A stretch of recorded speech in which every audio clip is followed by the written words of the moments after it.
문예지 탐구방송 요즘 소설 이야기 61번째 이야기 시작합니다.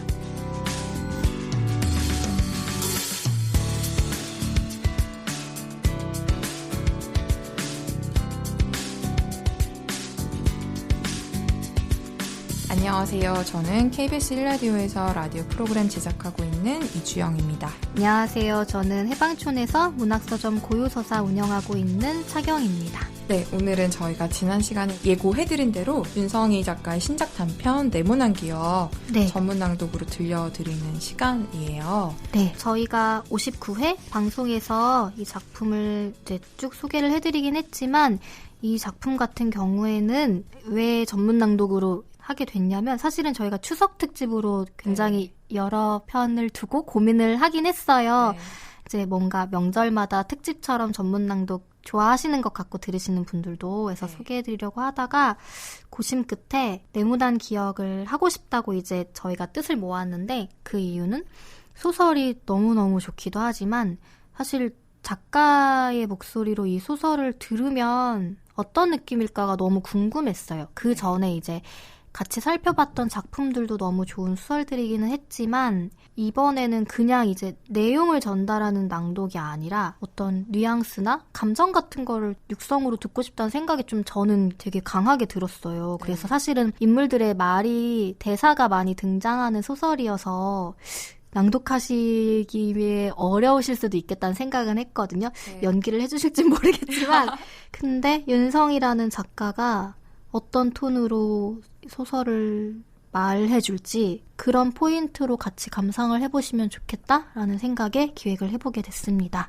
네, 제 기억에도 저는 윤성희 작가의 오랜 팬이지만 윤성희 작가님의 목소리로 단편 소설 하나를 들은 기억은 없어요. 네. 그래서 저도 많이 기대가 되고 이 작품을 읽는 거랑 이 듣는 거랑 어떤 식의 저한테 다른 느낌과 감정을 안겨줄지 저도 독자, 청취자의 한 사람으로서 너무 기대가 되고요.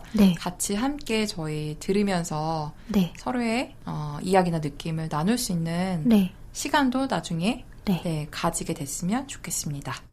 문예지 탐구방송 요즘 소설 이야기 저희 다음 시간에는 자음과 모음 2020년 가을호에 실린 황여정 작가의 개인의 탄생이라는 작품에 대해서 이야기 나눌 예정이고요. 윤성희 단편 소설 네모난 기억의 전문을 지금부터 윤성희 작가의 낭독으로 들려드리면서 저희는 다음 시간에 인사드리겠습니다.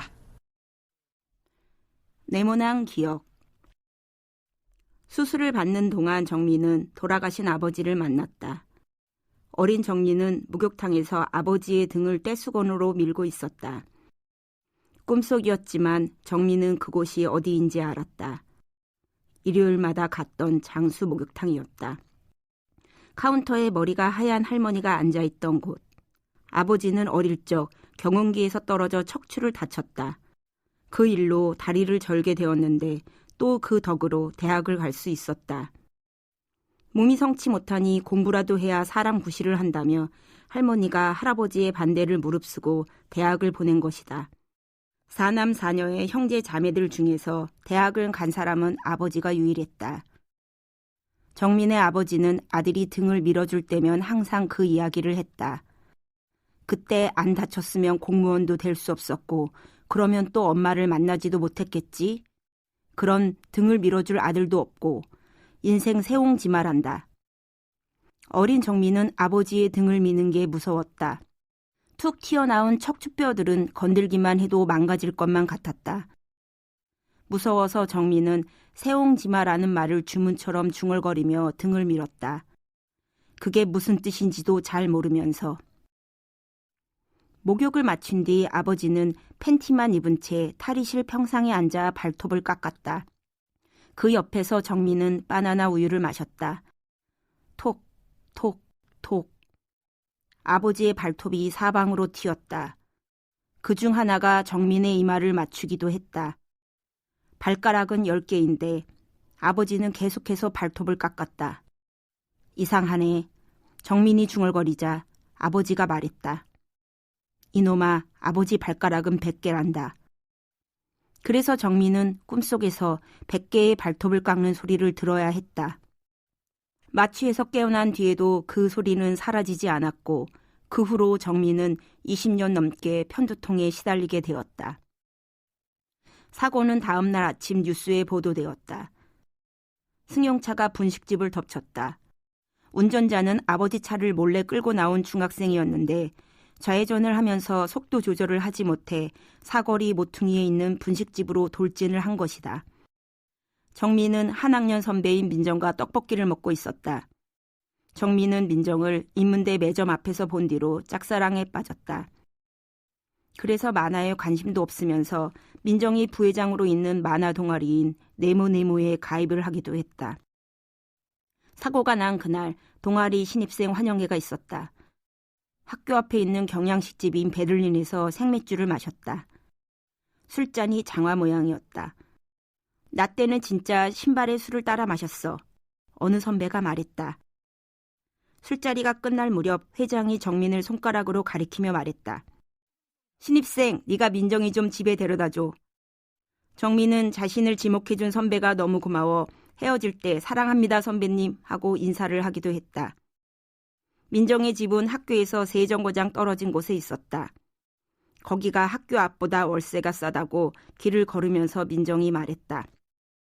걷기에 적당하고 우리 집에서 학교 인문관까지 딱 5,000보거든. 그걸 어떻게 아느냐고 정민이 묻자 민정이 만보기를 꺼내 보여주었다.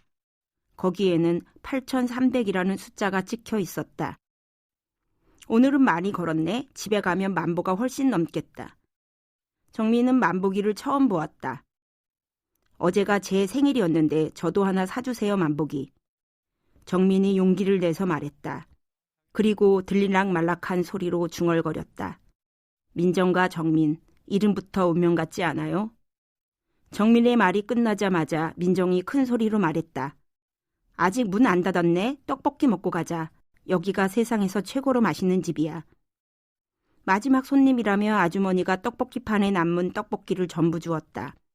그러면서 정민을 가리키며 애인이냐고 물었다. 후배예요. 민정이 대답했다. 후배지만 3월에 태어나서 몇 달 차이 안 나요. 정민이 재빨리 대꾸했다. 정민은 민정의 생일은 몰랐지만 별자리가 사수자리인 것은 알았다. 동아리방 민정의 캐비넷 문에 사수자리 모양의 별 스티커가 붙어 있었기 때문이었다. 그럼 친구네? 아주머니가 종이컵에 어묵 국물을 담아 민정에게 내밀며 말했다. 그때 길을 걷던 누군가 하고 큰 소리를 질렀다. 그 소리에 정민이 몸을 돌려 뒤를 돌아보았다. 그리고 승용차가 분식집을 덮치려는 순간 민정이 서 있는 쪽으로 몸을 날렸다. 척추와 두 다리뼈가 부러진 정민은 2달 넘게 병원에 입원했다.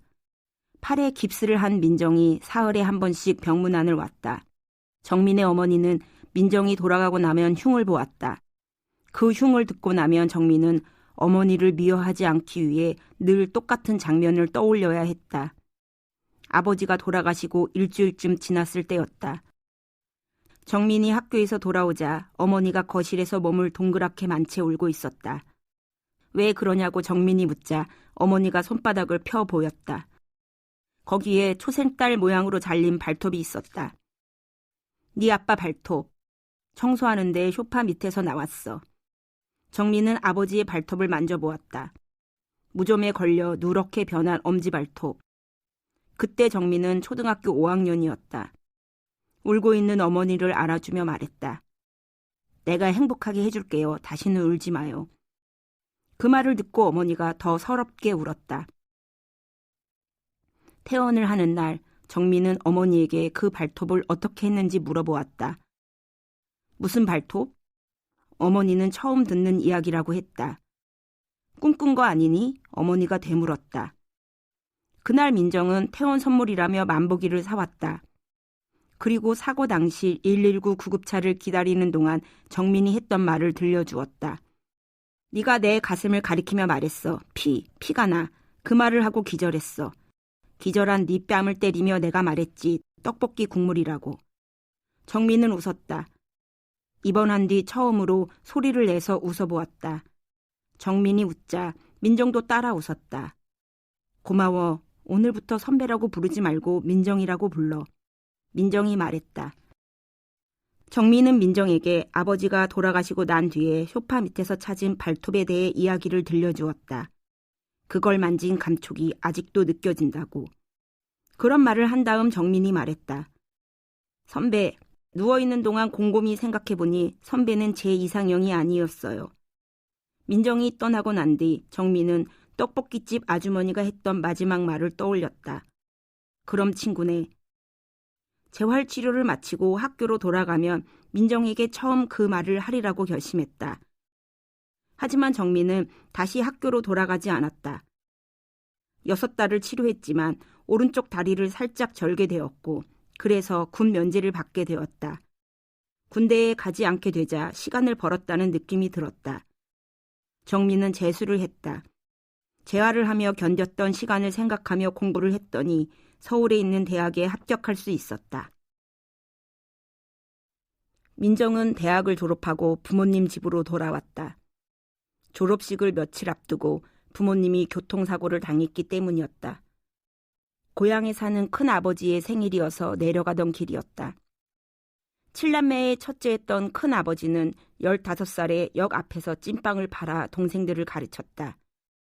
처음에는 노점에서 팔았는데 장사가 잘 되자 나중에는 역 앞에 가게를 차리게 되었다.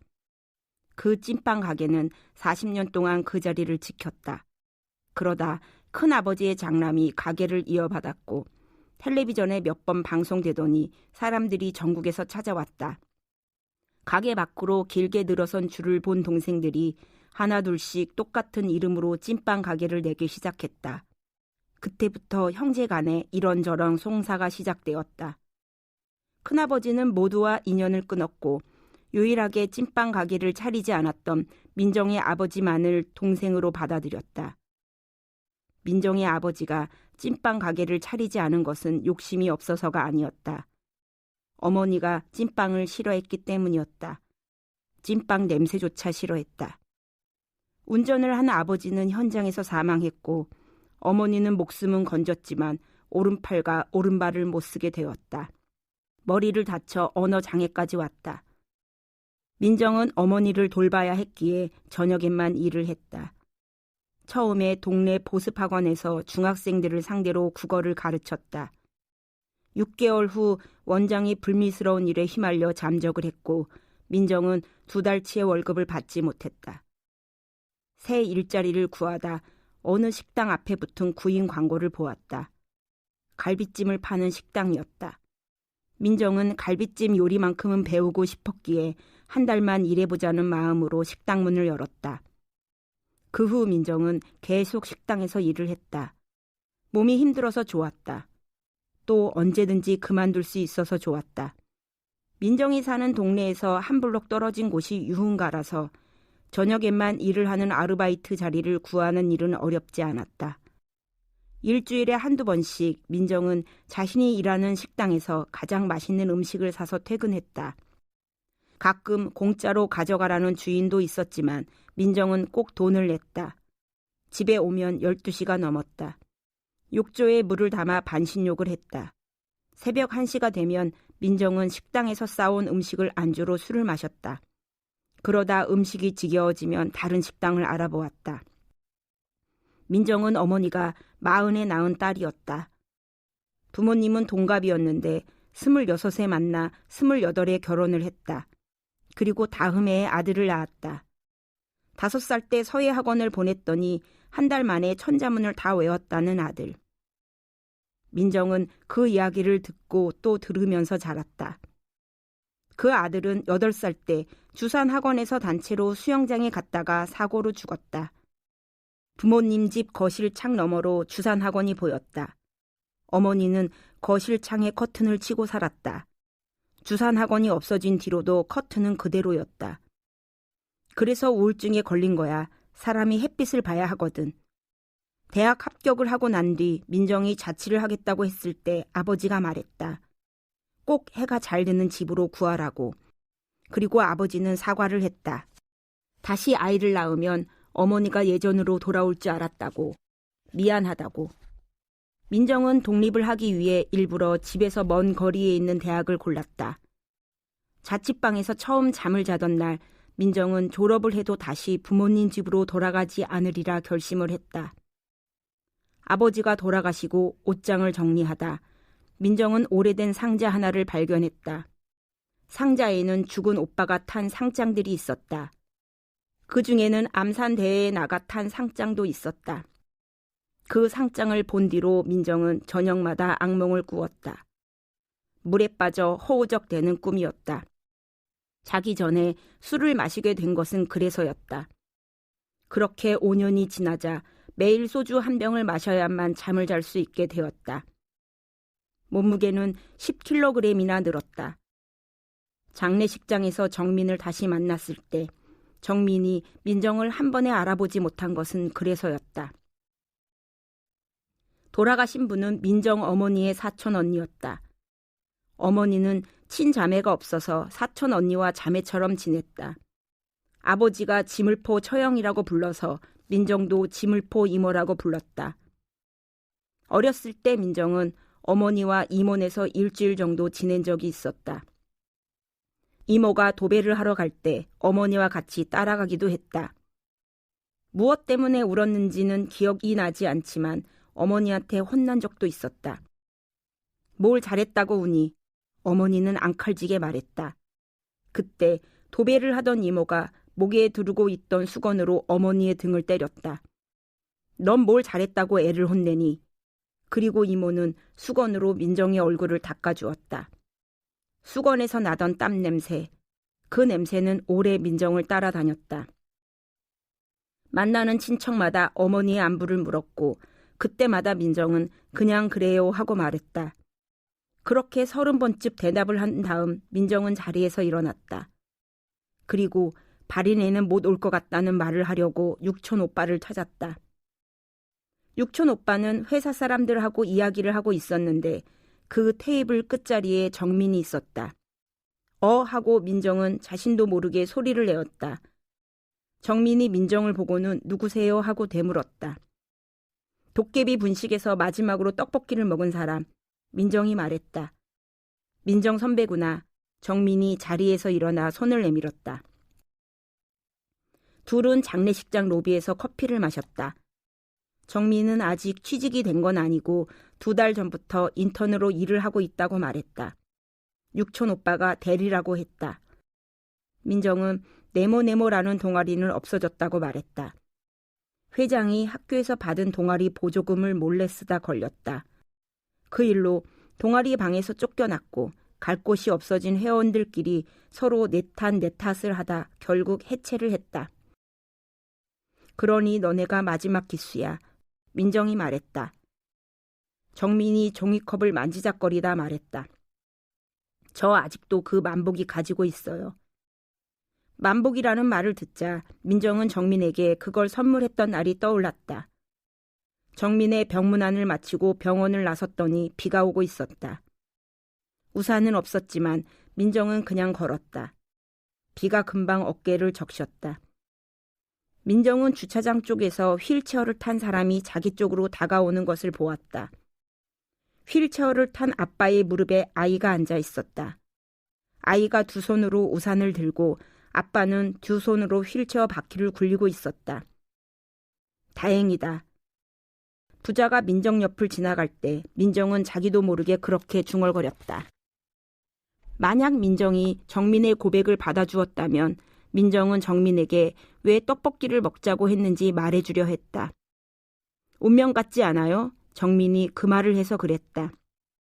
그 말을 못 들은 척하려고. 정민은 민정의 죽은 오빠 이름이었다. 그날 민정은 죽은 아들의 이름을 뒤집어 딸의 이름을 지어준 부모를 얼마나 원망하는지 고백할 뻔했다.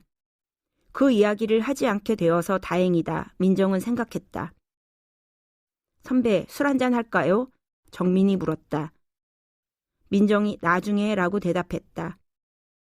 그날 이후로 정민은 가끔 민정에게 전화를 걸었다. 주로 퇴근을 하고 집에 가는 길에 전화를 했는데 그 시각 민정은 식당에서 일을 하고 있어서 전화를 받을 수가 없었다. 그때마다 정민은 짧은 메시지를 남겼다. 뭐해요? 저녁 먹었어요? 오늘 덥네요? 같은 말들. 집에 돌아와 술을 마시면서 민정은 그 메시지를 여러 번 반복해서 읽었다. 답은 보내지 않았다. 그렇게 몇 달이 지나자 메시지가 더 이상 오지 않았다. 둘은 4년 후 어느 장례식장에서 다시 만났다. 민정은 식당 사장의 장례식에 갔다. 영업이 끝나고 나면 직원들에게 야식으로 제육볶음과 짬뽕을 자주 만들어주곤 했던 사장이었다. 전날 딸이 결혼을 한다며 직원들에게 자랑을 했는데 심장마비로 세상을 떠났다. 정민은 부장의 어머님이 돌아가셔서 회사 사람들과 장례식장에 갔다가 복도에서 민정을 만났다. 민정은 화장실에 갔다 나오는 길이었고 정민은 화장실을 찾아 두리번거리는 중이었다. 이번에는 정민이 먼저 민정을 알아보았다. 그 사이 정민은 살이 8kg이나 쪘다. 인턴으로 일을 했던 회사에는 취직을 하지 못했다. 인턴을 50명 뽑았는데 그중 정직원이 된 사람은 3명에 불과했다. 그 후 몇 군데 서류를 더 냈고 국수 공장으로 시작해서 다양한 식품을 생산하는 중견기업에 취직을 했다. 본사는 서울에 있지만 정민은 제1공장이 있는 S시로 발령이 났다. S시는 민정이 사는 C시와 이웃해 있었고 둘이 만난 장례식장은 그 두 도시의 경계에 있었다. 정민은 회사 앞에 있는 오피스텔을 얻어 독립을 했다. 식품회사라 그런지 구내식당 밥이 너무 맛있었다. 정민이 밥을 먹는 걸 보고 부장이 웃으며 말했다. 고봉밥을 먹네. 그러면서 장모님이 식당을 하는데 가게 이름이 고봉밥과 갈치조림이라는 이야기를 해주었다. 부장의 한마디 이후 정민의 별명은 고봉밥이 되었다. 별명을 그렇게 지어서 살이 찐 거라고 정민은 민정에게 말했다. 아, 우리 동네에 그런 이름의 식당이 있는데. 아직 가보지 않았지만 점심시간에 늘 사람으로 꽉 차 있는 곳이라고 민정은 말했다. 갈치조림 하니까 먹고 싶네. 선배, 우리 술 한잔 할까? 정민의 말에 민정이 그러자고 했다. 그럼 상주에게 인사하고 나올게. 민정이 자리에서 일어나자 정민도 자리에서 일어났다. 나도 인사하고 나올게. 여기서 봐요. 장례식장을 나와 한참을 걸었지만 갈치조림을 파는 집은 보이지 않았다. 둘은 설렁탕을 파는 가게에 들어가 수육에 소주를 시켰다.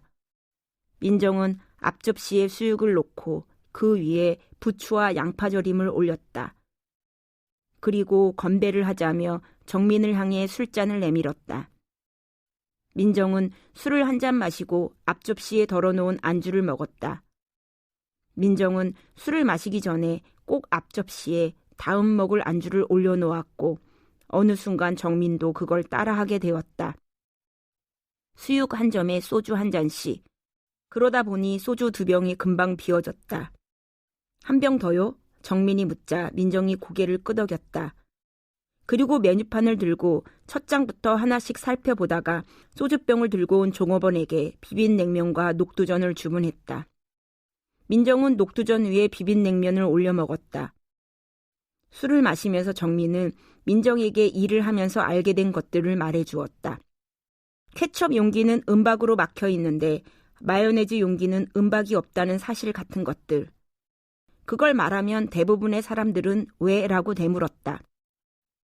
하지만 민정은 왜 그런지 묻지 않았다. 난 이상하게도 케첩이라 부르면 맛이 없게 느껴져. 케찹은 케찹이지. 민정이 말했다. 그러고는 마요네즈를 너무 좋아해서 라면에 넣어 먹는 남자도 있다는 말을 덧붙였다. 애인이에요? 정민이 묻자 민정이 예전에라고 대답했다. 케찹을 뿌릴 때 늘 하트 모양을 내야 하는 여자도 있어요. 정민이 말하자 민정이 애인이냐고 물었다. 예전에요. 정민이 대답했다. 이 차를 가겠느냐고 정민이 묻자 민정이 나중에라고 대답했다. 정민이 술값을 계산하면서 말했다. 약속했어요. 나중에. 그때 이 차는 선배가 내요. 그리고 6개월 뒤 우연히 또 장례식장에서 만났을 때 정민은 민정에게 말했다. 이 차 안 잊었죠. 돌아가신 분은 민정 아버지의 친구였다. 같은 중고등학교를 나와서 군대도 같은 부대를 갔던 사이였다. 자식을 낳으면 둘이 결혼을 시켜 서로 사돈을 맺자는 약속까지 했었다. 그러니 네가 태어났을 때 아저씨가 얼마나 기뻤게. 아들이 셋이니 네가 골라. 그렇게 말하며 어린 민정에게 용돈을 자주 주었다. 그 세 아들 중 막내 아들이 정민의 회사 동료였다. 같은 부서 사람들은 전날 조문을 왔다 갔는데 정민은 아버지의 제사여서 뒤늦게 혼자 왔다. 정민은 아는 사람이 있나 두리번거리다 혼자 앉아있는 민정을 보았다. 정민은 민정의 테이블에 맥주 2캔을 내려놓았다. 회사 입사하고 이 장례식장에 10번은 왔나 봐요. 그래서 알게 된 사실. 여기 코다리 조림이 진짜 맛있어요. 둘은 코다리 조림을 안주 삼아 맥주를 한 캔씩 마셨다. 그리고 장례식장을 나와 택시를 탔다. 정민이 택시 기사에게 민정이 사는 동네 근처를 말해서 민정은 깜짝 놀랐다. 며칠 전에 직원들이랑 거기 가봤어요. 고봉밥과 갈치조림. 거기가 동네라면서요. 그때 누군가 알려줬어요. 근처에 맛있는 닭갈비집이 있다고. 민정은 닭갈비집은 문을 닫았다고 말해주었다. 사장 부부가 결혼 30주년 기념으로 여행을 갔다고. 문 닫은 것도 알고 단골이에요? 정민이 물었다. 민정은 단골이라고 거짓말을 했다. 맛있어요? 정민이 물어서 아주 맛있는 집이라고 말해주었다. 그건 사실이었다. 맛있어서 6개월째 그곳에서 일을 하고 있었으니까.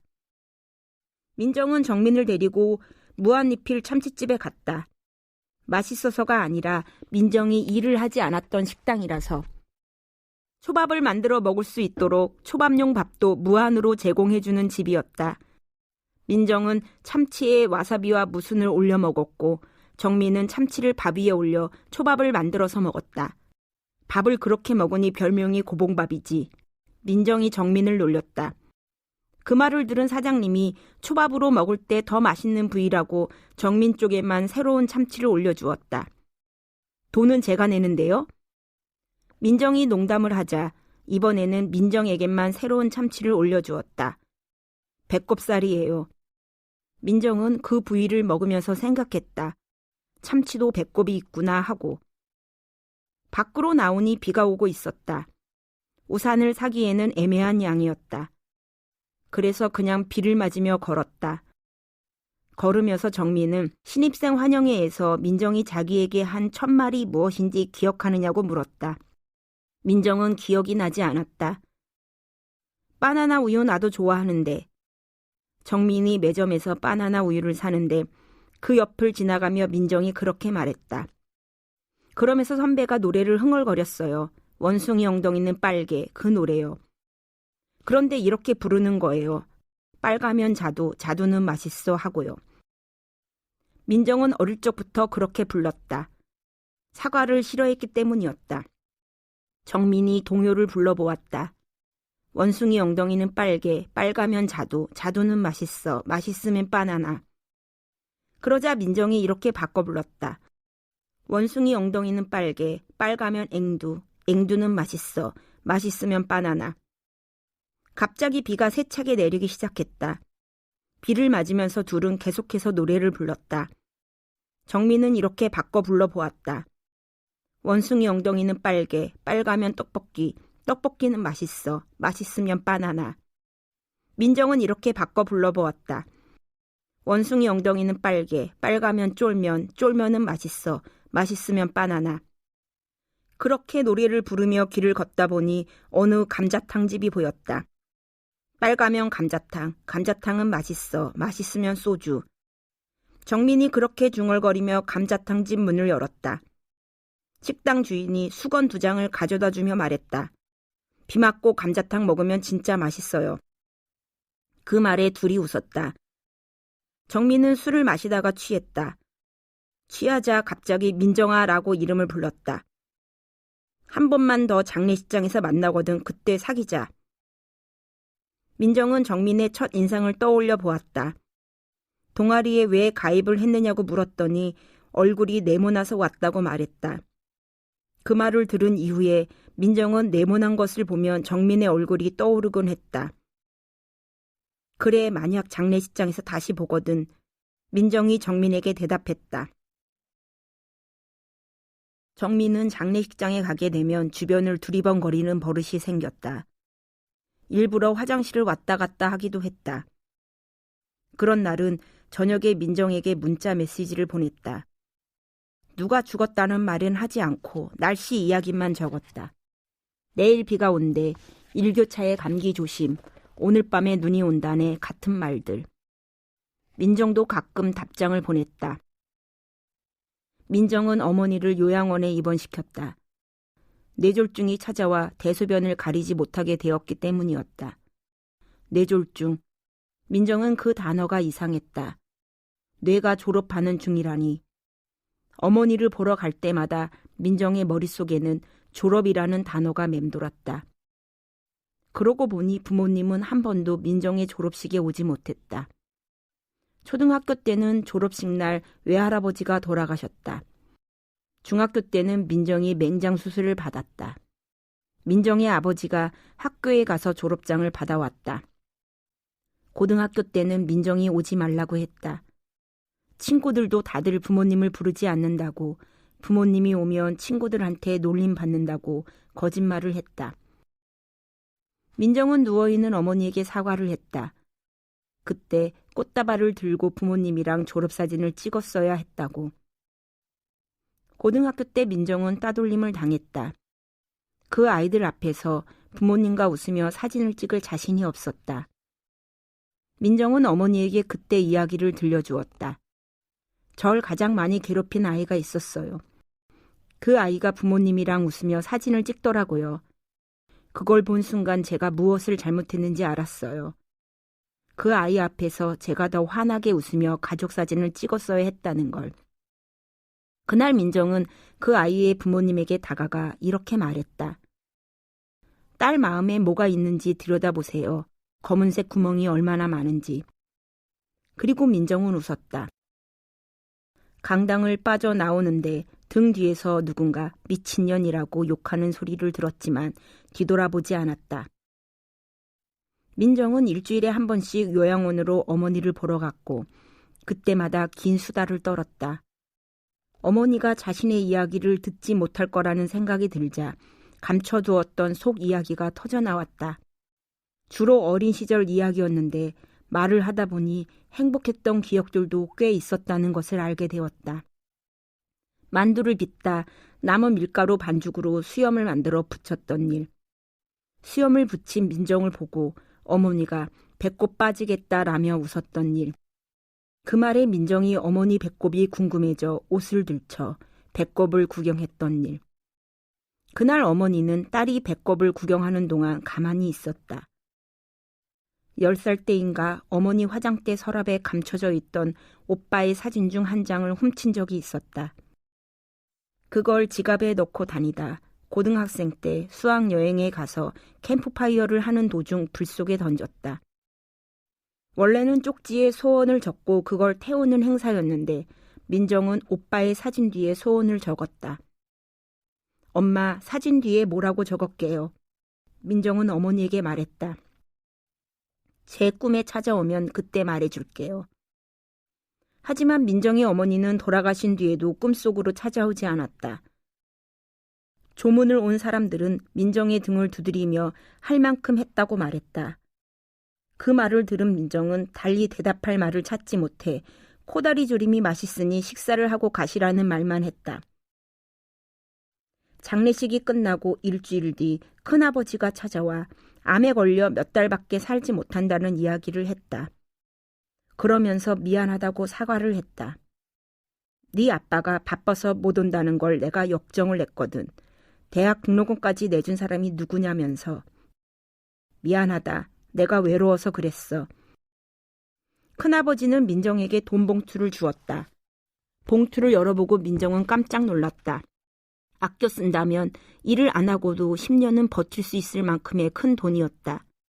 민정이 거절하자 그걸 받지 않는다면 죽어서 동생을 볼 수 없다고 큰아버지는 말했다. 사촌 오빠들은요? 상의했어요? 그러자 큰아버지가 망할 놈들이라고 중얼거렸다. 내가 번 돈이다. 걱정 마라. 큰아버지가 민정에게 손을 한번 잡아보자고 해서 민정이 손을 내밀었다. 민정은 식당 일을 그만두었다. 집 도배를 다시 했고 화장실을 수리했다. 그리고 커다란 책상을 사서 거실 한가운데 두었다. 거기 앉아서 앞으로 무슨 일을 할 것인지 민정은 생각하고 또 생각했다. 정민은 대학 동기의 돌잔치에 갔다가 민정의 육촌 오빠를 만났다. 육촌 오빠는 2년 전에 회사를 옮겼는데 그게 대학 동기가 다니는 회사였던 것이다. 둘이 이런저런 안부를 주고받다. 정민은 민정이 얼마 전에 상을 치렀다는 이야기를 전해 들었다. 그날 집으로 돌아오는데 정민은 이유를 알 수 없이 화가 났다. 화가 나서 정민은 대청소를 했다. 화가 나면 청소를 해. 그건 정민의 아버지가 알려준 방법이었다. 그러면서 친구한테 놀림을 받아 화가 난 정민에게 유리창 청소를 시켰다. 아버지는 마당 수도에 호스를 연결해 주었고 정민은 호스를 들고 거실 유리창을 향해 물을 뿌렸다. 그때 무지개가 생겼다. 엄마 무지개 봐요. 정민이 소리쳤다. 우리 정민이 자주 화나야겠다. 우리 집 유리 깨끗해지게. 어머니가 무지개를 보며 말했다. 오피스텔은 창문이 활짝 열리지 않았다.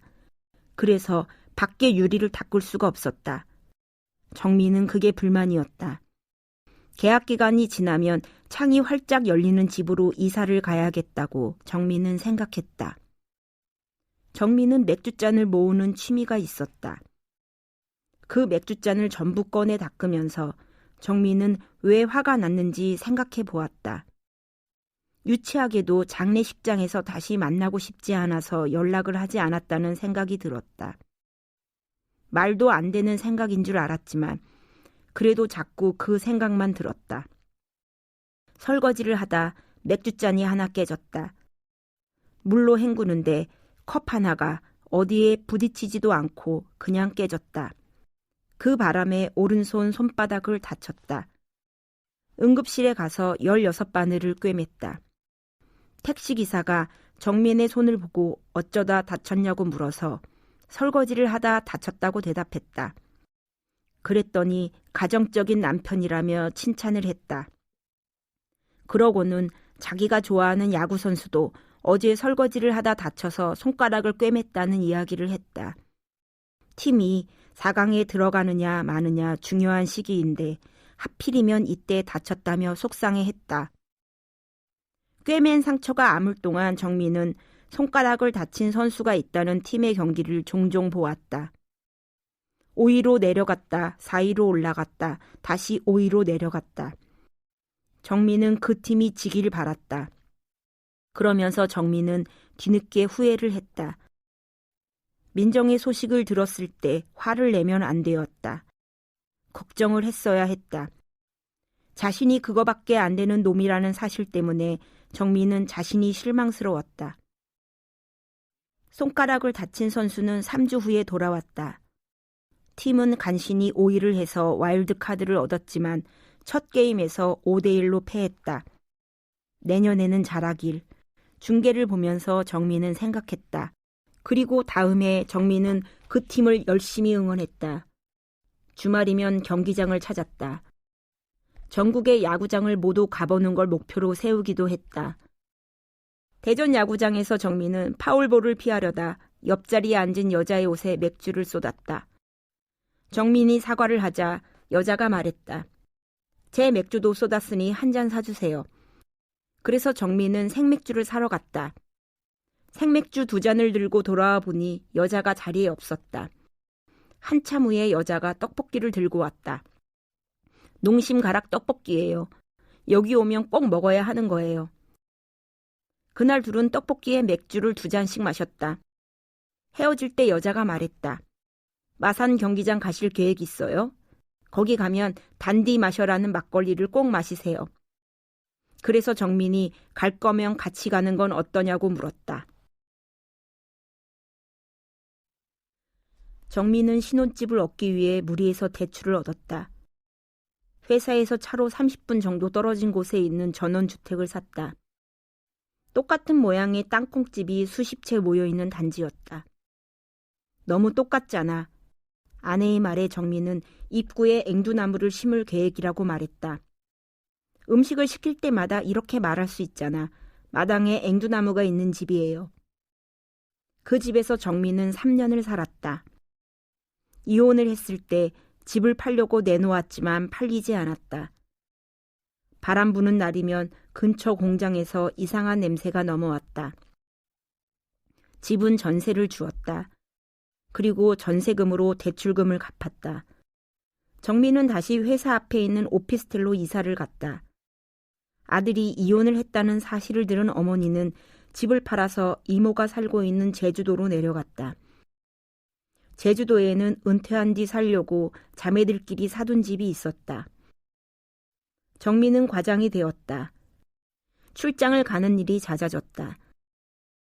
예전에 잠깐 다녔던 대학이 있는 도시로 간 적도 있었다. 그래서 정민은 학교 앞에 베를린이란 술집이 그대로 있는지 궁금해서 가보았다. 술집은 없어졌다.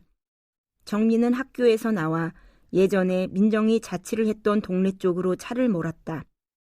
그 일대는 아파트 단지가 되었다. 사거리에서 신호를 기다리다 정민은 떡볶이집을 보았다. 도깨비 분식. 가게 이름도 그대로였다. 정민은 떡볶이와 튀김 1인분을 주문했다. 정민 또래의 남자가 일을 하고 있었다. 주인이 바뀌었나 봐요. 정민이 물어보자 남자가 28년째 같은 자리에서 장사를 한다고 말했다.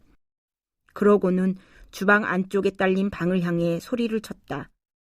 엄마 나와봐. 옛날 단골이 왔나봐. 안에서 아주머니가 나왔다. 잠을 잤는지 머리가 한쪽으로 눌려 있었다. 그럼 친구네라고 말해주던 그 아주머니인지는 잘 기억이 나지 않았다. 아주머니가 정민의 얼굴을 보더니 고개를 갸웃했다. 예전에 차가 여기로 돌진한 적 있죠. 정민의 말에 아주머니가 크게 박수를 쳤다. 혹시? 네, 그때 차에 깔린 그 남학생이에요. 아주머니가 정민에게 다가와 껴안았다. 잘 컸네, 잘 컸네. 다행이다. 그날 정민만 다친 것은 아니었다. 아주머니는 갈비뼈가 골절되면서 폐를 다쳤다. 아주머니는 남편과 이혼을 하고 아들을 혼자 키우고 있었다. 중학생 때는 설거지나 청소도 잘 도와주던 착한 아들이었는데 고등학생이 되면서 엇나가기 시작했다. 그러다 친구들이랑 오토바이를 훔치다 걸려서 소년원까지 가게 되었다.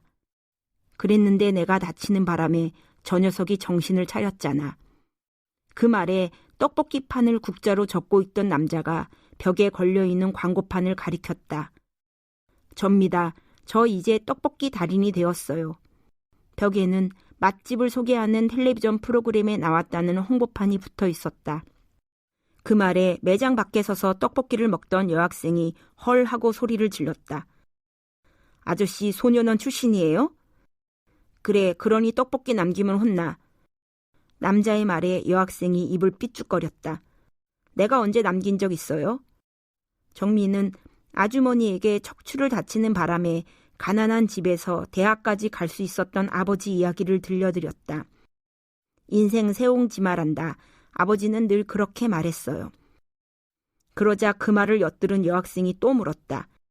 새옹지마가 뭐예요? 그 말에 정민은 새처럼 날고 말처럼 뛰란 뜻이란다 라고 거짓말을 해주었다. 도깨비 분식집을 갔다 온 뒤로 정민은 편두통이 사라졌다. 신입사원 중에 면 요리를 너무나 좋아해서 그걸로 웹툰을 그리는 친구가 있었다. 정식 연재는 아니었고 도전 만화라는 코너에 연재를 했다.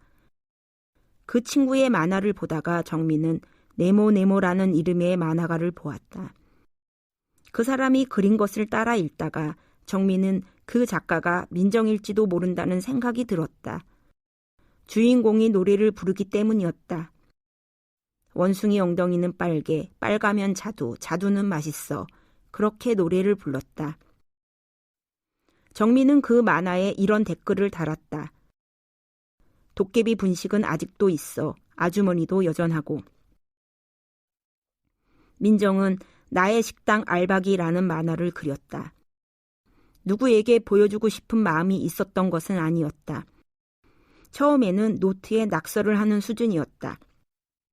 일기처럼 매일매일 네모를 그렸다. 하루에 네모를 4개만 만들자. 그렇게 생각했다. 그렇게 몇 년이 지난 뒤 민정은 웹툰을 그리기 위한 타블렛을 샀다. 타블렛에 노트에 그린 그림을 첫 장부터 다시 그렸다. 그리고 그것을 도전 만화에 올렸다. 누가 보는지 서너 개의 댓글이 꾸준히 달렸다. 그러다 어느 날 네모 얼굴이라는 아이디를 가진 사람이 남긴 댓글을 보았다. 민정은 네모 얼굴에게 쪽지를 보냈다. 정민이구나, 잘 지냈어 하고. 이틀 후에 답장이 왔다. 이번 주 토요일에 볼까? 민정이 정민에게 만날 장소를 적어 보냈다. 정민과 민정이 사는 곳 중간쯤에 있는 식당이었는데 얼마 전에 텔레비전에 나와서 꼭 한번 가봐야지 하고 민정이 메모를 해둔 곳이었다. 만두 전골을 파는 가게였다. 음식을 먹기 전에 민정이 사진을 찍자 정민이 달라졌네 라고 말했다. 뭐가? 민정이 묻자 정민이 음식 사진 같은 거 안 찍잖아요 라고 말했다. 내가 언제? 참치회를 먹을 때 그랬어요. 그 말에 민정이 고개를 끄덕였다. 내가 그랬네. 미안. 그때 내가 재수없었지. 민정의 말에 정민이 고개를 끄덕였다. 어느 정도는. 민정은 어머니가 돌아가시고 난 뒤 노트에 자로 반듯하게 네모를 그렸다는 이야기를 정민에게 했다. 노트 한 페이지에 네모를 2칸 그렸다. 노트를 펼치면 4칸의 네모가 보이도록. 그걸 오전 내내 들여다보다가 점심을 먹었다. 그리고 오후가 되면 그 네모에 각기 다른 자신의 모습을 그려보았다. 그러다 알았어. 내가 얼마나 잘못 살았는지. 그래서 민정은 4칸의 네모 중 1칸은 반드시 웃는 얼굴을 그려야겠다고 결심을 했다. 그랬더니 지금 이렇게 되었어. 민정이 웃었다. 점심을 먹고 나왔더니 맞은편에 종합운동장이 보였다. 거기에 제58회 전국 육상대회라는 깃발이 나부끼고 있었다. 민정과 정민은 찾길을 건너 운동장으로 갔다. 관중은 몇 명 없었다. 민정과 정민은 캔커피를 사서 맨 뒷자리에 앉았다. 허들 경기가 열리고 있었다. 선수들이 출발선에 설 때마다 민정과 정민은 응원하는 선수를 골랐다. 그리고 한 게임에 1,000원씩 내기를 걸었다. 민정이 5,000원을 벌었다. 다시 태어나면 허들 선수가 되고 싶어. 정민이 말했다. 다쳤을 때 허들을 뛰어넘는 꿈을 종종 꾸었거든. 그래서 민정이 허들 선수가 나오는 만화를 그려주겠다고 말했다. 주인공 이름은 정민이라고. 정민이 손가락을 걸고 약속을 해달라고 해서 민정은 손가락을 걸고 약속을 해주었다. 허들 경기가 끝나고 둘은 밖으로 나왔다. 버스 정류장 쪽으로 길을 걷다가 정민이 말했다. 우리 장례식장에서 다시 만나면 사귀기로 한 거 안 잊었지? 안 잊었어. 민정이 대답했다. 버스 정류장이 나왔는데도 정민이 계속 걸었다. 자기네 집에 가는 버스는 거기에 서지 않는다고 해서 민정도 따라 걸었다. 사거리를 지나 다음 길로 들어섰다. 그리고 어느 버스 정류장에 도착했다. 민정은 노선도를 살펴보았다. 다행히 집에 가는 버스가 지나가는 곳이었다. 버스 정류장에 앉아서 버스가 오길 기다렸다. 넌 몇 번 타야 해? 민정이 묻자 정민이 다른 말을 했다. 저기 봐. 민정은 정민이 손가락으로 가리킨 곳을 보았다. 맞은편이 종합병원의 후문이었다. 장례식장이 보였다. 정민이 장례식장의 네온 사인을 가리키며 웃었다.